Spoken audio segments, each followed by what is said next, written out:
Erev Tov, et la semaine prochaine, Be'ezer Hashem, à cette heure-ci, à Tel Aviv, on lit la Megillah de Esther, et nous, ça sera,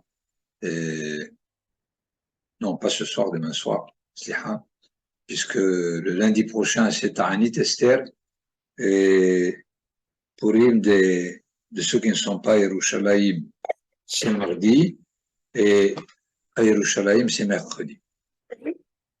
Donc, le sujet de ce soir, c'est essentiellement pour Purim.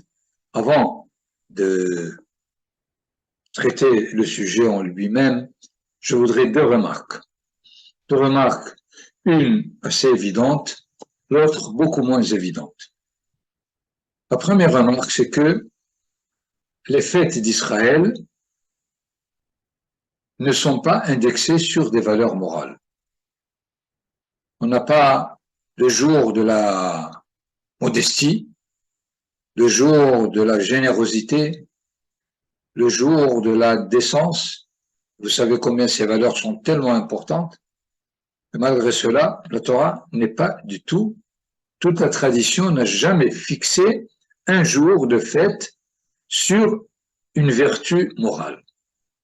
Nous le savons tous, les fêtes sont fixées sur un événement historique. La différence est très simple. Les vertus morales sont individuelles et les événements historiques sont collectifs nationales. Donc cela déjà nous indique l'intention de la Torah à propos des jours de fête. Donc première remarque, je pense, tout à fait évidente, il n'y a pas d'exception de tout à ça. La deuxième, beaucoup moins évidente. Quels sont les événements historiques que la tradition juive laisse pour le futur? Demande aux générations futures de continuer à ce qu'on appelle commémorer l'événement lui-même. Parce que si on doit identifier les différents événements par n'importe quelle raison essentielle, on peut en citer encore d'autres qui n'ont laissé aucune trace. Si l'événement de Hanouka, c'est la victoire des Asmonéens sur les Grecs, on pourrait faire une liste de victoires d'Israël sur ses ennemis. Si la victoire de Purim, c'est celle de pouvoir échapper à un décret tellement cruel, on pourrait en citer aussi, c'est pas difficile. D'autant plus que quand l'événement lui-même est prête, à la limite, à confusion, puisque nous savons que déjà pour Hanouka et Purim, les grands d'Israël du temps s'opposaient à en fixer une fête. Nous en avons parlé, il me semble, à Hanouka. On a trouvé deux raisons pour lesquelles, même si on a fixé la fête de Hanouka, il fallait l'annuler. Mais pour Purim, c'est encore beaucoup plus grave. Pourquoi? Parce que ça a mal commencé et ça a mal terminé. Donc, pourquoi Purim? Pourquoi ça a mal commencé? Parce que les Juifs étaient en galoute. Qu'est-ce qu'on peut espérer? Les Goïms, quand les Juifs sont en galoute, ça va de soi qu'ils veulent s'en débarrasser. Par contre, c'est ça l'histoire de la galoute. Lorsque la Megillah commence, Vayi bimei Ahashverosh, on ne sait même pas qui est ce Ahashverosh. Il faut d'abord nous le présenter. Et les Haramim nous disent, quand la Torah nous dit Vayi bimei, Zé lachon tsar, ça veut dire c'est une des 5 périodes dans toute la Bible qui a commencé par Vayi bimei. Quand il y a Vayi bimei, ça veut dire une catastrophe est en train de se préparer. C'est pas simplement pour nous dater l'événement lui-même, mais pour nous dire ça va très mal, depuis les 2 premiers mots. La suite de la Megillah montre que ça va très mal, puisqu'on rentre à l'histoire du décret de Hachvérosh aidé par Haman, de vouloir Kaviachol exterminer Israël de tout l'empire. Sauf qu'il peut, on l'a échappé belle, mais finalement, quelle est l'issue de la Megillah? Eh bien, rien ne s'est passé. Qu'est-ce qu'on aurait pu attendre? Puisque les Judéens en Perse vivent un moment tellement capital, conclusion, il faut sortir, il faut partir, il faut faire autre chose que de rester ici. Qui dit qu'il n'y aura pas un deuxième Haman? Et voilà que le reste, ils sont là-bas, et puis c'est terminé. Donc, comme nous l'avons dit, la fête de Purim est absurde. Elle a mal commencé, elle a mal terminé. Qu'est-ce qu'il faut retenir? En plus, on peut ajouter aussi la question, puisque c'est un événement de galoute, en tout cas, dès qu'on vient en Israël, il faut s'en séparer. Ça va? Jusque-là, c'est clair et c'est évident que nous sommes obligés de chercher la raison de la fête de Purim. Et une raison globale de toutes les fêtes, c'est lorsque un événement n'a pas réussi, il est donné aux générations à venir de le réussir. C'est dans ce sens où on commémore. C'est pas quelque chose qu'il faut nous rappeler, mais c'est quelque chose qu'il faut identifier dans la réalité de l'histoire et de savoir en quoi il nous regarde, en quoi il nous interpelle, qu'est-ce qu'il faudrait faire pour le réussir. Nous sommes donc très très loin du carnaval, nous sommes très loin de l'ivrognerie que certains comprennent dans le fait de soi-disant boire du vin jusqu'à se saouler. Tout ça est faux. Nous voyons combien nous sommes tellement loin parce que, malheureusement, très vite, on essaie de trouver une fête parallèle chez le Goïm qui nous rappelle la nôtre et on a l'index sur la fête des Goïm. Et rapidement, on est complètement détaché de ce que la tradition nous demande lorsqu'elle nous demande de fêter Hanouka ou Purim ou toutes les fêtes.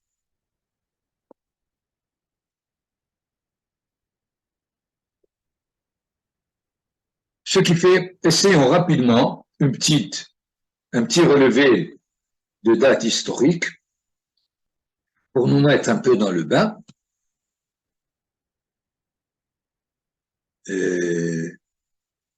Nathan, tu peux nous donner, je voulais donner un texte pour, je peux l'ouvrir? Non, il me dit non. Host disabled participant screen sharing.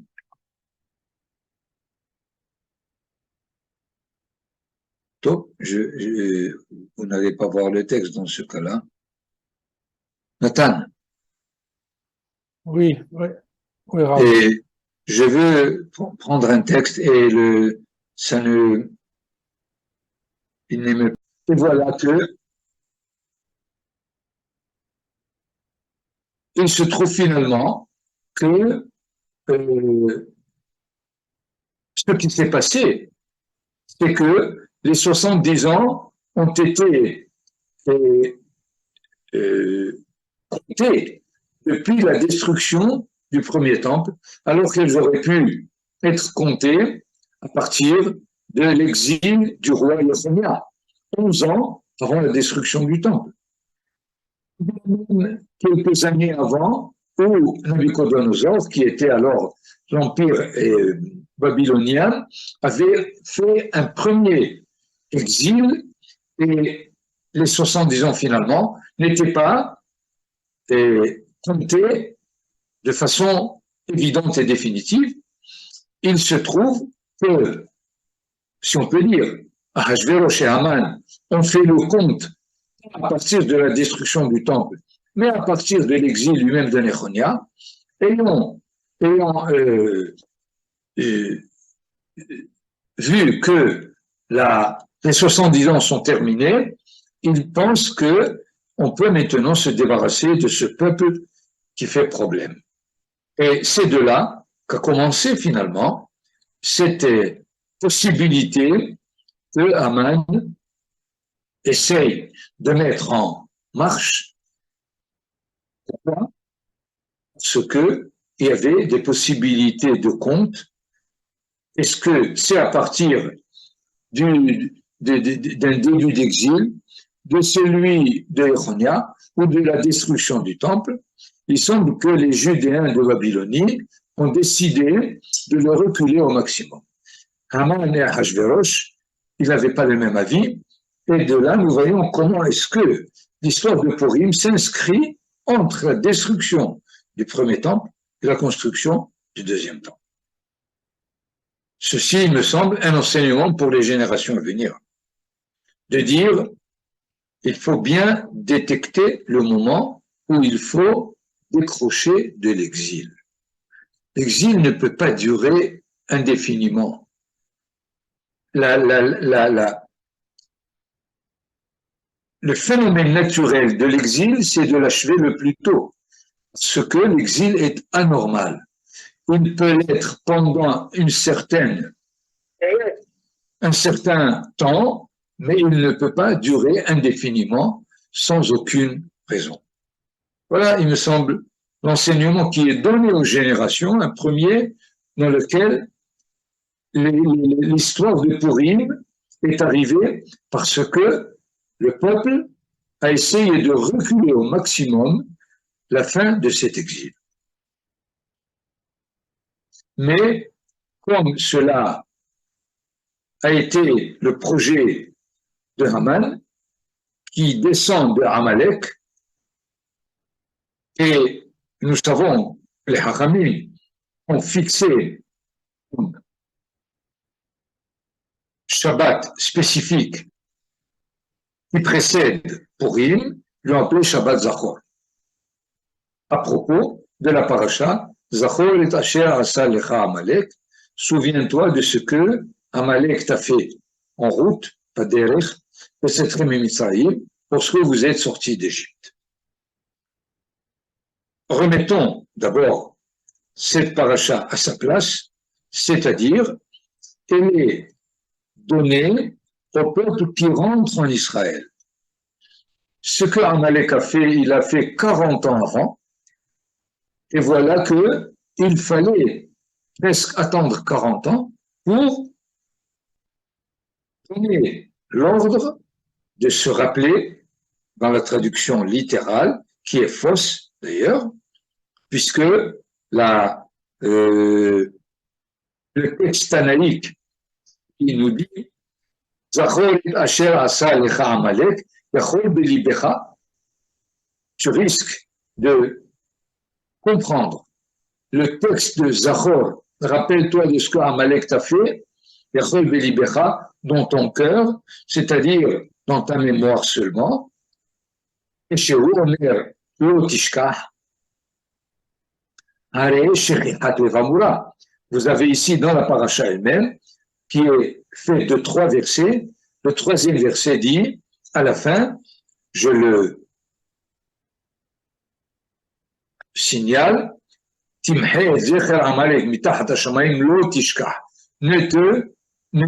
l'oublie pas.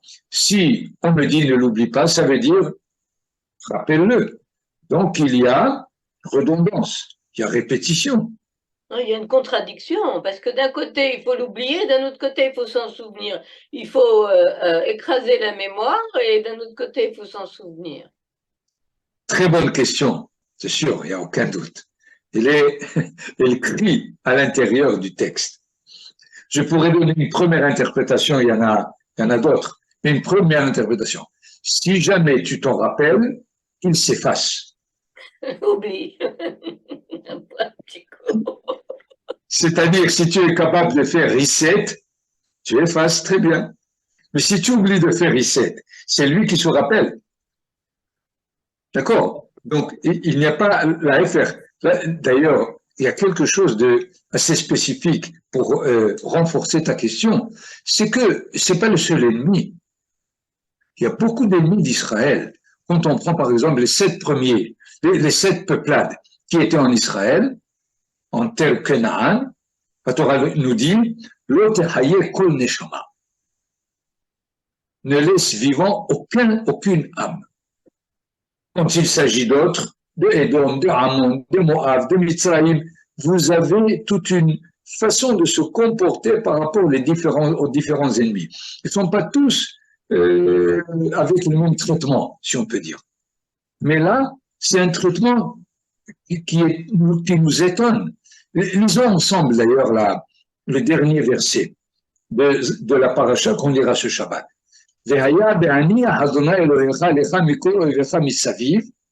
Lorsque Dieu te donnera le repos de tous tes ennemis aux alentours, ou dans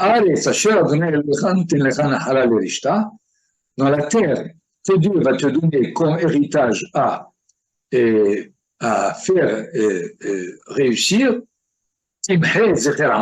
tu effaceras le souvenir de Amalek. Ce qui fait, quand est-ce qu'on est obligé de le faire, on a l'ordre de le faire, c'est lorsque on sera tranquille de tous les ennemis possibles ou sur la terre d'Israël, alors on s'occupera de Amalek.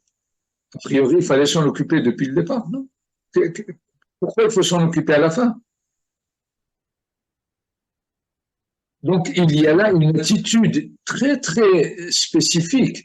Et probablement, lorsque le Midrash nous dit, dans un avenir très lointain qui doit arriver, tous les fêtes seront annulées, sauf Purim. Il me semble une première raison, c'est ce verset. Parce que si on sera vraiment tranquille de partout, donc on aura réussi tous les événements passés, il nous restera Amalek à combattre. De quelle façon? D'effacer son souvenir. Et en plus, si vous voulez d'autres difficultés, mitahat hashamayim, en dessous des cieux. Et au-dessus, on le laisse là-bas? Qu'est-ce que ça veut dire en dessous des cieux? L'otishkah. Donc, le texte n'est pas du tout clair, n'est pas du tout évident à manier, à manipuler, à réaliser de façon pratique. Et alors, le texte qui est à côté de Nahon, que nous avons lu tout à l'heure, c'est pour nous dire, l'otishka, ça veut dire n'oublie pas. Donc, Zachor ne veut pas dire rappelle-toi. Celui qui n'oublie pas, il se rappelle. Imken ha ma'ani mekayem, Zachor. Qu'est-ce que c'est que Zachor? Shetiye shone befira. Que tu sois quelqu'un qui étudie par sa bouche le problème. C'est-à-dire, étudie-le. Shone befira, c'est pas seulement Tomar befira, Daber befira, Haba befira. Il y a tellement shone, c'est milachon param shnia. Mishnah. C'est-à-dire, introduis-le dans l'étude. Étudie le cas de façon bien claire. Et c'est pas seulement lorsqu'on est sorti, il y a un Amalek qui est venu et qui a voulu, et finalement on a réussi, on n'a pas réussi, et la Torah nous demande de l'effacer. D'ailleurs, dans la paracha de Amalek, qui est dans la fin de parachat Beshalach, lorsque Amalek est venu et faire la guerre à Israël, le texte nous dit, c'est Dieu qui doit s'en charger. Il dit, c'est moi qui vais l'effacer. Et voilà que dans la deuxième génération, celle qui va rentrer en Israël, il lui dit, alors, qui est-ce qui doit le faire finalement? Nous ou Akadosh Baruch Hu? Vous comprenez, les textes ne sont pas évidents. Comment finalement essayer de comprendre l'ensemble des textes et pas seulement de retirer un verset ou deux et de mal les comprendre, surtout. Donc, premier enseignement, c'est qu'il faut maintenant étudier le cas Amalek. Qu'est-ce que c'est que ce Amalek? Je voudrais avant reprendre le texte lui-même, Amalek, et de bien savoir qu'il est le petit-fils de Esav, c'est-à-dire le neveu au deuxième degré de Yaakov. Esav, donc, est dans la famille. C'est pas un Égyptien, c'est pas un Ammonite, c'est pas je ne sais quel Nahon, qui est loin de Ham, de la lignée de Ham, et il y en a tellement, okay? Mais il est là à l'intérieur de la généalogie des patriarches. Seulement, il est le petit-fils de Esav, c'est vrai. Mais malgré cela, on ne peut pas nier le fait qu'il est né à l'intérieur de la famille élargie, si je peux dire. Et les Hachamim ont rapporté une Gemara très très difficile à comprendre. Et ils disent que Amalek est venu lorsque sa mère, qui s'appelle Timna, voulait se convertir au judaïsme, entre guillemets, il n'y avait pas de judaïsme bien sûr, mais elle voulait rejoindre la famille Abraham, Isaac et Jacob, qui l'ont repoussée. Alors, elle a dit, je préfère être une Pilegesh chez Esav que d'être la princesse de je ne sais quel roi, puisqu'elle était parmi la famille royale du temps des Hori. Et qu'est-ce qui est arrivé? Amalek, qui va finalement faire du tort à Israël. Et pourquoi? Parce que les patriarches l'ont éloigné. Et comment comprendre cette Gemara? Les Haramim critiquent les patriarches. Et problème, ils ne sont pas là pour répondre. Pourquoi ils l'ont éloigné? Ils ont certainement leur raison. C'est-à-dire que les Haramim ne sont pas pour l'instant en train de critiquer les patriarches. Mais ils nous disent, si les patriarches avaient des raisons d'éloigner quelqu'un qui veut se joindre au judaïsme, ne fais pas comme eux. Parce que tu n'as pas ces raisons.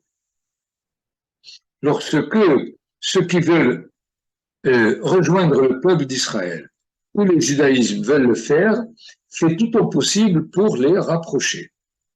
Sinon, ils vont te faire des problèmes.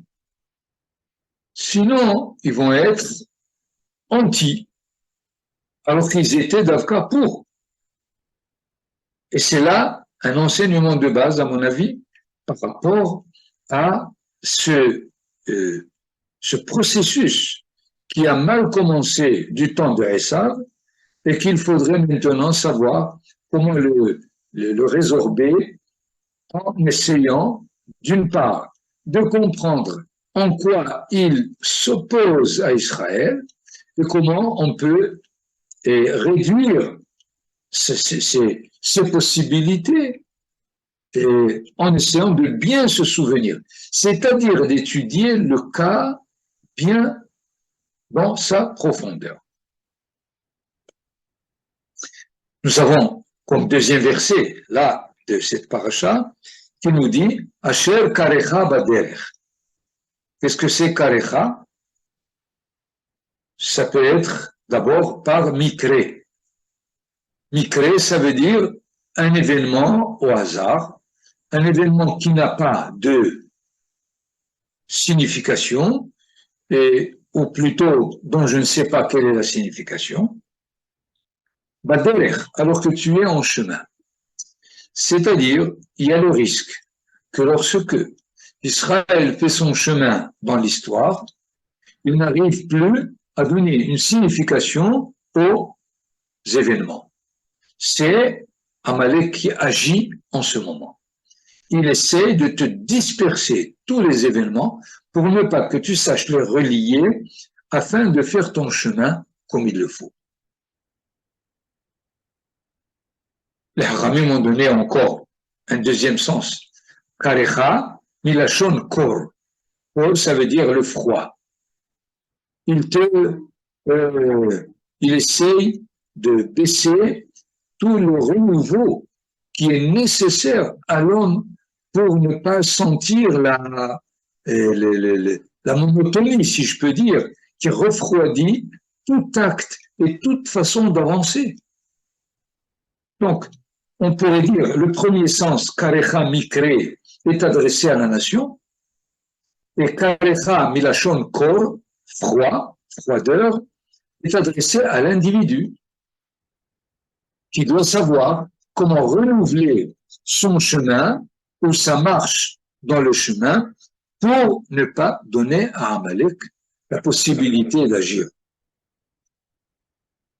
Et de façon plus précise, il a donné des coups de queue à tous ceux qui sont affaiblis derrière toi. C'est-à-dire, où est-ce que Amalek agit? Là où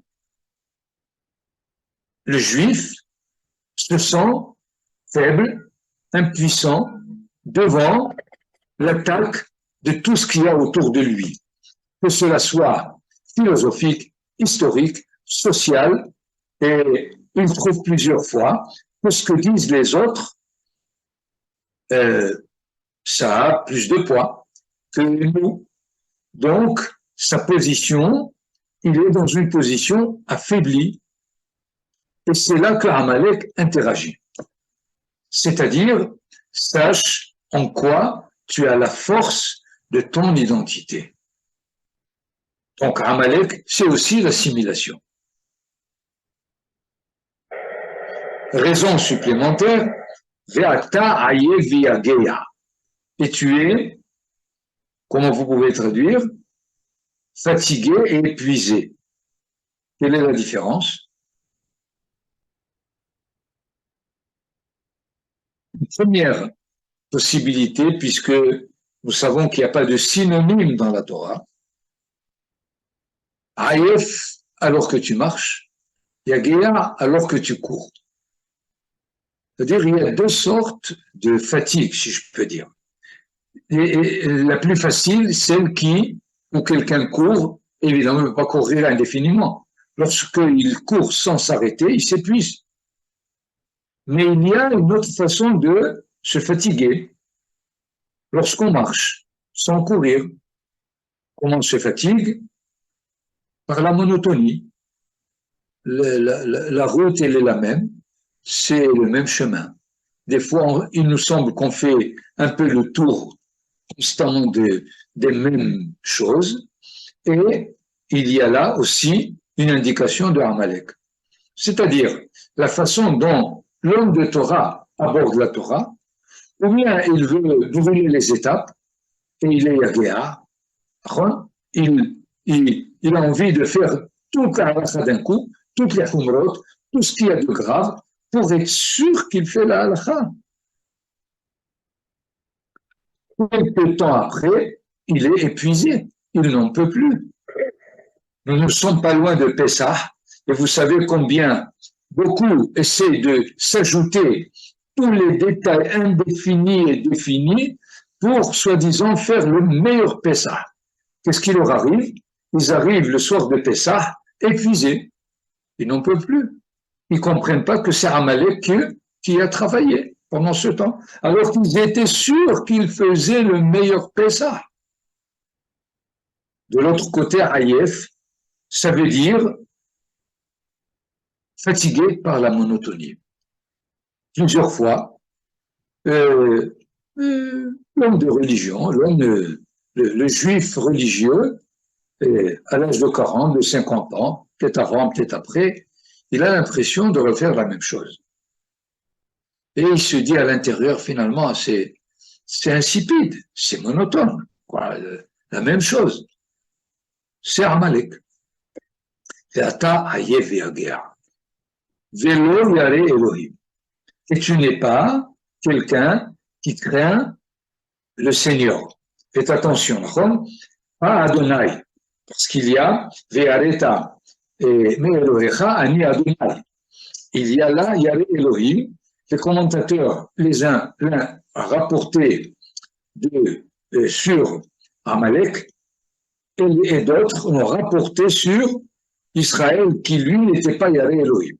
Quoi qu'il en soit, il y a ici une déficience d'un côté ou de l'autre, où probablement il y a une sorte d'interaction de l'un sur l'autre.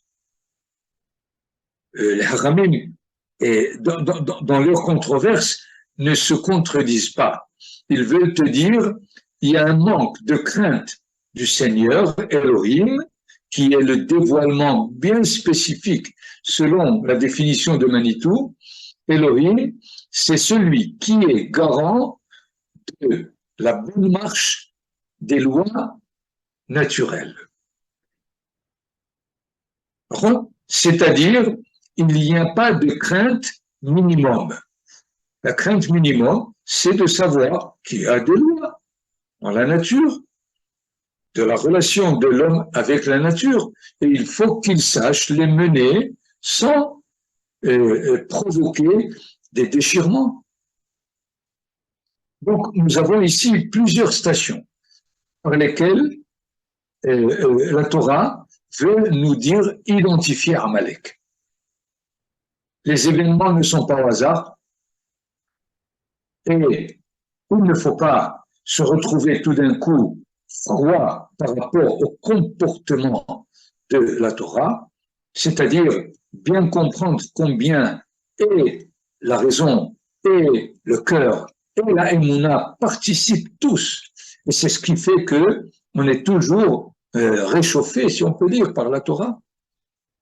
De ne pas se trouver parmi les faibles qui ne savent pas finalement quelles sont les bases solides sur lesquelles le juif doit se trouver pour ne pas donner raison à Amalek et ne pas être fatigué par la monotonie ou épuisé par la course, par le fait de rapidement finir toutes les étapes pour, soi-disant, dire je suis le meilleur dans la halakha, je réalise vraiment la halakha comme elle le veut, et c'est sûr que il y a là donc, à mon avis, plusieurs indications afin de bien identifier Amalek.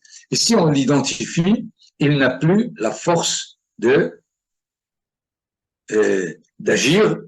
Et je pense, Purim est bien la preuve première de ce que Amalek a trouvé la force dans Haman pour agir, puisqu'il a compris que ces Juifs ne veulent pas retourner à leur terre. Donc, c'est le moment de les frapper. Et effectivement, nous voyons que Amalek apparaît constamment lorsqu'il y a un mouvement qui nous demande de terminer l'exil. Que ce soit la première génération, que ce soit la génération de l'exil de Babylonie, et que ce soit notre génération. Finalement, la catastrophe de la Shoah y a précédé l'opposition de plusieurs groupes juifs, religieux ou non religieux, de s'opposer au sionisme qui avait tout simplement pour but de ramener les Juifs sur leur terre. Donc, il faut étudier cette paracha. J'ai pas achevé à la limite tout le contenu fondamental. Il y a encore beaucoup plus si on étudie la paracha de Béchalah, parce que c'est là-bas où ça a démarré. Et sur Hayesh Adonai Bekirbenu Im Ayin va y avoir Amalek. Est-ce que, encore une fois, malheureusement la traduction, est-ce que Dieu est à l'intérieur de nous ou non? C'est une fausse traduction, évidemment, mais il s'agit d'étudier dans les commentateurs et dans le Zohar pour montrer combien Amalek se cache dans des profondeurs. Et dans ce sens, si on arrive à le détecter partout, il n'aura plus de raison d'exister. Voilà, je vous donne la parole pour les quelques minutes qui restent et